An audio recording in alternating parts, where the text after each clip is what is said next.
00577. Din 30 iunie 1980 s-a aprobat înființarea Regimentului 64 parașutiști din garnizoana Titu, începând cu 1 august acel an. Regimentul a funcționat în garnizoana Titu. Un grup de entuziaști, printre care mulți vă numărați, au pus primele cărămizi în această unitate. Unitatea a funcționat ca urmare a restructurării la nivel al statului major general al marilor unități. E vorba despre cele două comandamente de armată care s-au înființat în acel an. E vorba de armata a 3-a de la Craiova și armata a 2-a de la Buzău. Acestea trebuiau să aibă în compunerea lor unități pentru a materializa manevra pe verticală a forțelor. Ca atare s-au înființat încă 3 regimente de parașutiști. E vorba de regimentul de la Caracal, 56, regimentul de la Câmpia Turzii, care deservea armata de la Cluj, regimentul de la Boten, care era subordonat operativ armatei a 1-a de la București. Iar regimentul de la Buzău, 60, subordonat operativ armatei de la Buzău. Regimentul funcționează până în anul 1990, la 30 noiembrie, când se transformă în batalionul 64 parașutiști, care urmează o altă structură pe care o să o discutăm cu o altă ocazie. Vreau să vă anunț în de față câteva detalii privind programul pe care îl desfășurăm. În primul moment, primirea raportului de către primul comandant al unității, domnul general Niculescu. Raportul ăsta de primul șef de stat major, domnul general Alcău. După care urmează un ceremonial religios cu pomenirea celor care s-au prăpădit în 1989 și toți care au trecut prin această unitate. După care urmează cuvântul delegatul primului comandant al fostului primar, care era pe vremea noastră, al eșalonului superior. Depunere de coroană, apoi o fotografie de grup. O să vă rog pe toți atunci să ne adunăm aici către monument, facem o fotografie de grup. După care, în partea stângă, în făișorul din stânga, avem o prezentare de carte. Este vorba de o scurtă istorie care ne va oferi domnul Spădare Eugeniu, tot un fost camarad al nostru, iar lateral pe băncile alăturate, o mică expoziție de numismatică. După care, după ce încheiem activitatea aici, vă rog să poftiți la autobuze, ne deplasăm la unitate. Am rugămintea, cei care ați venit cu mașinile personale, ne lăsăm locul, mergem mai cu autobuze în unitate, după ce vizităm unitatea, ne reîntoarcem, ne luăm mașinile și cei care nu au, mergem la restaurant. Acolo ne desfășurăm, începând cu ora 16. Alte date despre unitate o să vă prezint de domnul general Niculescu. Ce să vă spun, această pepinieră care a dat cadre suficient de atât organelor superioare din conducerea Ministerului, Ministerul de Interne, Administrația Locală și mă bucur că alături de noi au răspuns invitației și avem pe domnul primar Caravețeanu din județ, de la orașul Răcari, avem din partea Ministerului de Interne 3 comisari șefi, foști militari de-ai noștri. Vă rog să... Dragomir. Domnul... Așa? Da. Dumitrașcu? Da. Domnul Ciordaș, pe care îl știți mai mult din activitatea artistică, cu domnul Bugnariu, care sunt prezenți. Vă mulțumesc pentru atenție. Urmează raportul comandatului. Gardă! Gret! Pentru înainte prezentat!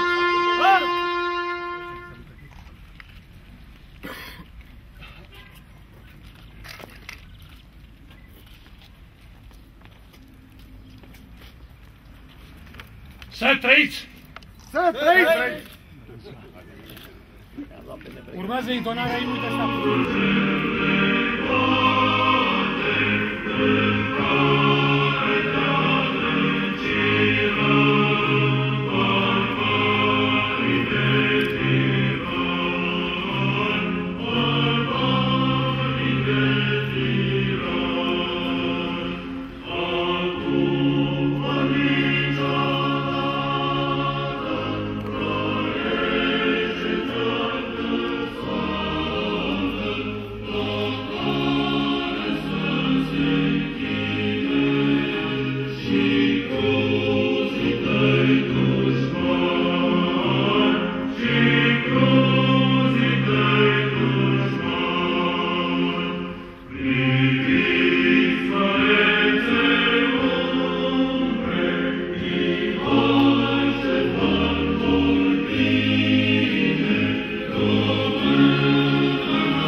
domnule ministru, cadrele fostului regiment 64 parașutiști, vă prezint onorul. Sunt primul comandant al regimentului 64 parașutiști, general major în rezervă Niculescu Tănase. De Dumnezeu să trăim măcar cu spiritul. Vă mulțumesc, poftim, vă mulțumesc.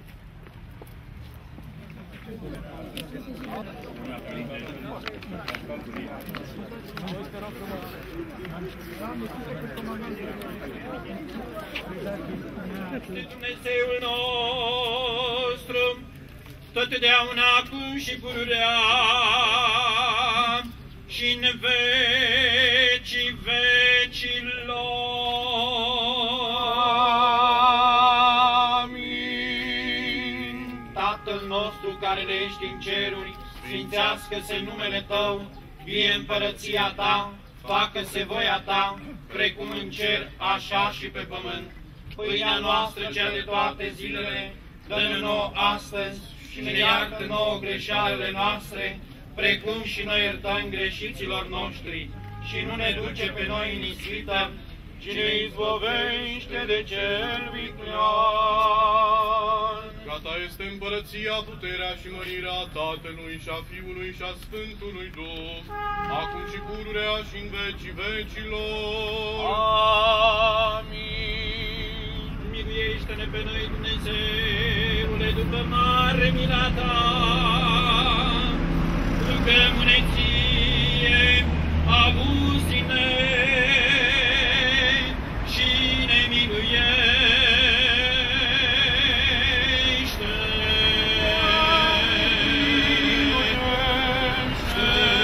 Doamne, miluiește! Doamne,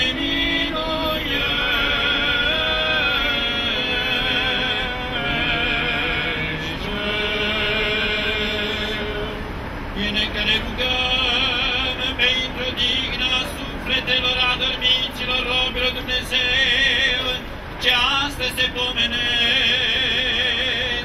și pentru casele seretelor, toată greșeala cea de voie și cea fără de voie.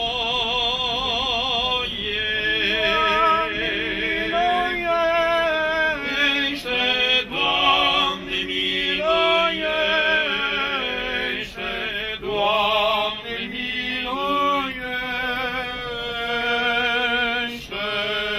Ca Domnul Dumnezeul nostru să așeze sufletele lor, unde drepții se odihnesc. Mila lui Dumnezeu, împărăția cerurilor și iertare păcatelor lor, de la Hristos împăratul cel fără de moarte și Dumnezeului nostru să-i cerem, Domnului să ne rugăm. Doamne,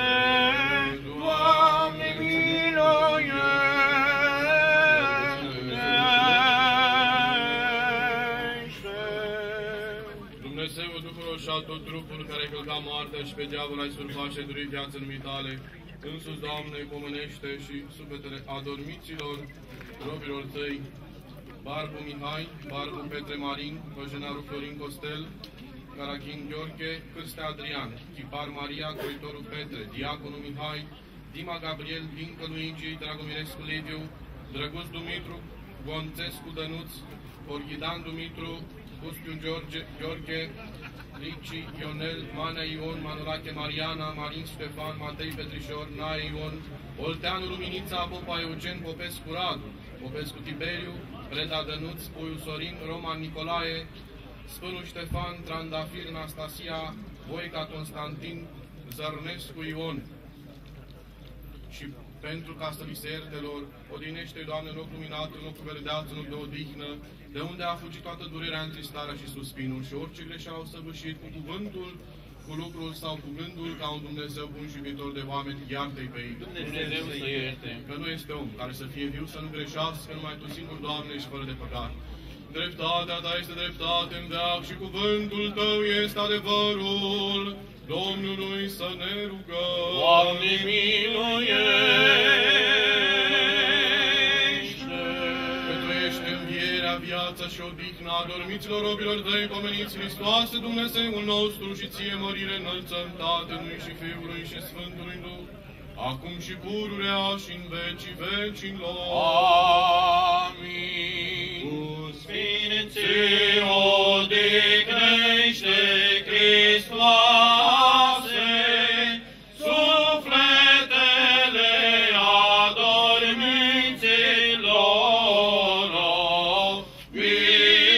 robilor tăi, unde nu este durere, nici întristare, nici suspin, ci viață fără de sfârșit.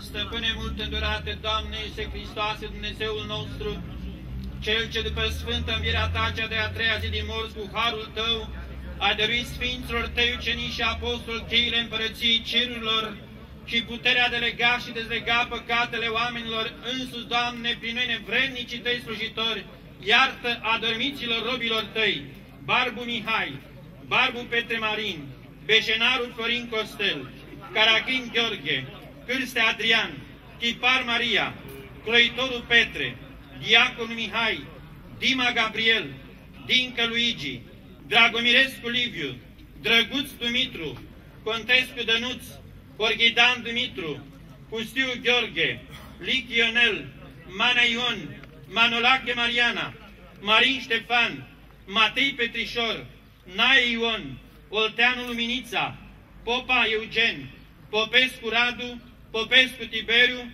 Preda Dănuț, Puiu Sorin, Roma Nicolae, Spinu Ștefan, Trandafir Nastasia, Voica Constantin, Zărnescu Ion, cu tot neamul lor ce l-a dormit, Dumnezeu să ierte. Iartă-le lor, Doamne, câte cu cuvântul sau cu lucru sau cu gândul au greșit, dezlegându-le orice legătură care este pusă asupra lor în orice chip ar fi, cu care ei din eluarea aminte sau din altă pricină s-au legat, sau de la preot, sau de la altcineva prin pisma și prin împreună lucrarea diavolului, a suferit o necare ca aceasta, binevoiește prea bunule și mult îndurate, ca sufletele lor să se așeze cu sfinții care din veac au binefăcuție, iar trupurile lor să se dăruiască firii cele de tine zidite. Că binecuvântat și prea slăvit ești din vecii vecilor. Amen.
în memoria celor trecuți în neființă. Vă rog să păstrăm un moment de reculegere.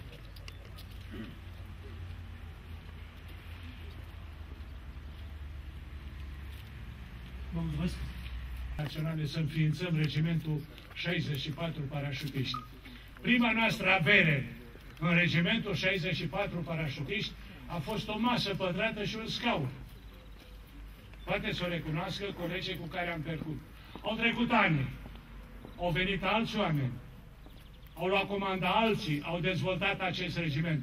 Cu durere în suflet, la vârsta mea, auzit că acest regiment a fost desființat și munca a zeci și zeci de oameni, ofițeri, subofițeri, salariați civili, a dispărut. Acum o să intrăm acolo să vedem ce a mai rămas din falnica unitate 64 parașutiști.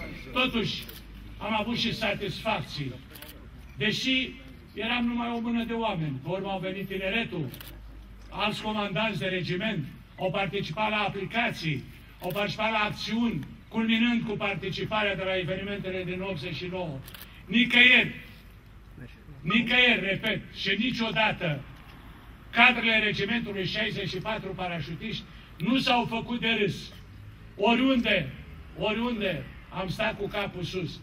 Săptămâna aceasta am participat la Buzău, la o aplicație a componentei speciale din Ministerul Apărării Naționale, împreună cu Fundația Grigore Baștan. Spiritul fostului general Grigore Baștan, primul general parașutist, au fost purtat și este purtat în continuare de o parte din cadrele regimentului 64 parașutiști. Momentele sunt multe să ne le reamintim. O să vi le reamintiți dumneavoastră și pe cele frumoase și pe cele mai puțin frumoase. Închei spunându-vă că sunt mândru că am fost comandantul acestui regiment de parașutiști, sunt mândru că mă întâlnesc cu foștii mei colaboratori, sunt mândru că trăiesc încă și sunt cu picioarele în titlul unde am fost comandant. Vă mulțumesc tuturor celor care ați încărcat regimentul 64.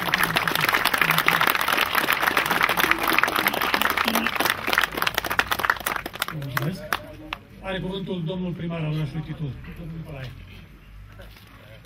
Stimați invitați, sunt onorat să fiu prezent împreună cu dumneavoastră la asemenea eveniment. Împlinirea 35 de ani de la deschiderea unității militare în orașul nostru. Vreau să vă felicit pentru tot ce ați făcut dumneavoastră, în cariera dumneavoastră, pentru orașul Titul și pentru cetățenii orașului Titul. Vreau să asigur din partea cetățenilor orașului Titul că aveți tot respectul și sunteți primiți ori de câte ori vreți în orașul nostru. Administrația locală a fost lângă dumneavoastră, este și va fi în toate demersurile dumneavoastră. Și dacă armata înseamnă eroi și eroism, vă felicit încă o dată și vă doresc sănătate, fericire și mult noroc.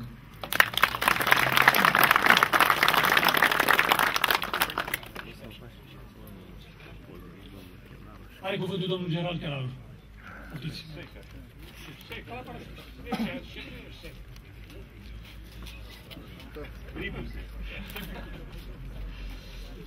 Că intrăm în adevărata stare de simțire care ne-a adus aici și dați-mi voie să încep cu mulțumire și laudă lui Dumnezeu că ne-a păstrat în viață și putem să marcăm acest moment. Sfinților Părinți, domnule primar, dumneavoastră camarazi, ca de obicei, când sunt în asemenea momente, deasupra tuturor punem valorile noastre supreme, pe care le regăsesc în acest salut. Bună ziua României, oriunde te-ai afla, sărut mâna patriei din sufletele noastre. Acum, sărutăm mâna patriei într-un chip aparte. Și ceea ce ați făcut dumneavoastră aici, dincolo de ceremonialul firesc, este tocmai manifestarea acestei conștiințe a dăinuirii, a continuității, indiferent de cum s-au prăbușit vremurile peste noi sau cum au făcut alții să se prăbușească peste noi. Asemenea gesturi întâmplate, făurite și bine gândite în toată țara, este tocmai pumnul pus în pieptul uitării și a uitării de sine. Minunata cântare a părinților, de veșnică pomenire a celor aplecați